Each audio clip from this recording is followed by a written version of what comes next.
Hello, welcome to my professional studies presentation. My name is AislingWatters. For my interview, I decided to interview a social care professional from my local area. I have chosen this professional as she has more than 10 years experience in her field. Throughout this presentation, I will be delving into her educational background, professional background, her role, and three theoretical perspectives which include due relationships, professional identity, and vicarious trauma. In which I provide examples from the practitioner's own personal experience to provide the link between theory and practice. I'll be using a pseudonym Mary for confidentiality reasons. Mary's educational background consisted of completing her junior and leaving certificate. She completed as a nurse with qualifications in intellectual disabilities in Craig House in County Sligo. She went back to college to study social care in Sligo Institute of Technology and qualified as a social care worker. Mary's training is ongoing. Training arises from changes in practice, legislation, and policy procedures. Training helps her identify knowledge-based attitudes, learning styles, and skills. It helps her set targets for ongoing training. Training examples receive are mental health training, addiction and substance misuse, and therapeutic crisis intervention. Mary's professional background consisted of working in Craig House, smaller agencies before TUSLA was created, and now is a residential social care worker with young people aged between 12 and 18. Mary loves the role she's in today and would want to change direction. Mary's transition from student to professional was exciting. She was nervous about the perceived level of responsibility she would be undertaking, and with that had feelings of uncertainty. However, as a qualified practitioner, she feels a great sense of accountability, has a wealth of knowledge, and over time grew confidence. Mary also took her academic knowledge into her work environment. Mary explains the importance of supervision in the transition period, identified strengths and needs as a worker. She found it beneficial to keep in contact with other work colleagues making similar transitions. Keeping the lines of communication open and working as a team is very important. Learning and growing doesn't stop. Mary's role as a social care worker. She contributes to the physical, intellectual, emotional, and moral welfare of young people. She professionally guides and supports those entrusted in her care. She works as part of a team, following established policies and procedures, respecting each young person as an individual, ensuring their dignity is safeguarded.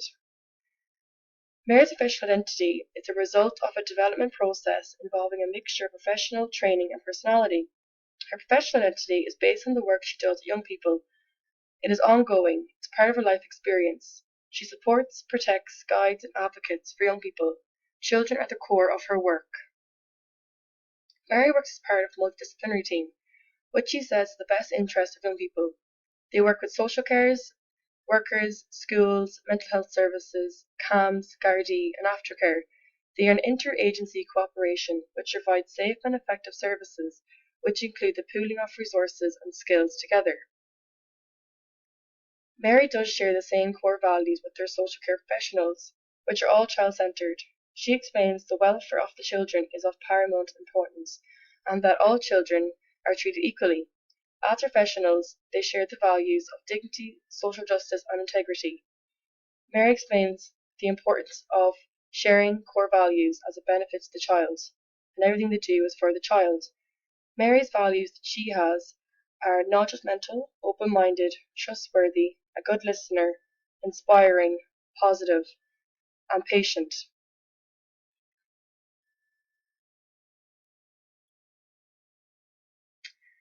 A due relationship exists when a professional has other connections with a client in addition or succession to professional-client relationship.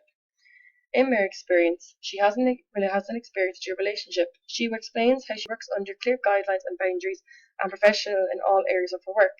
The centre manager ensures appropriate, suitable, and appropriate policies are in place in the agency. Through continuous professional appraisals, creates and maintains a safe environment for all staff. She is monitored by monitoring officers assigned by the Child and Family Agency in compliance with the child care regulations in response of all children's residential centres. A vicarious trauma is a transformation in self of a trauma empathetic engagement with traumatized clients and their reports of traumatized experiences. It can occur over a long period of time or by a single traumatized occurrence. Mary has learned over the years, when working with young people with traumatized experience, not to take on their emotion and bring it home with her. In her workplace, there are systems in place to support staff through traumatic experiences. She has weekly staff meetings in which they discuss all aspects of their work and support each other as a team. Having regular supervision sessions offers staff support in what is a demanding and stressful working environment. It involves debriefing, which addresses the emotional impact of her work. Stress control sessions are available to staff also. Ultimately, Mary, over time and experiences, has learned to separate her work and personal life because she explains how important self-care is as a social care professional. Mary wished she'd learned about challenging behaviour techniques in college. Mary felt overwhelmed without sufficient training when entering the workforce.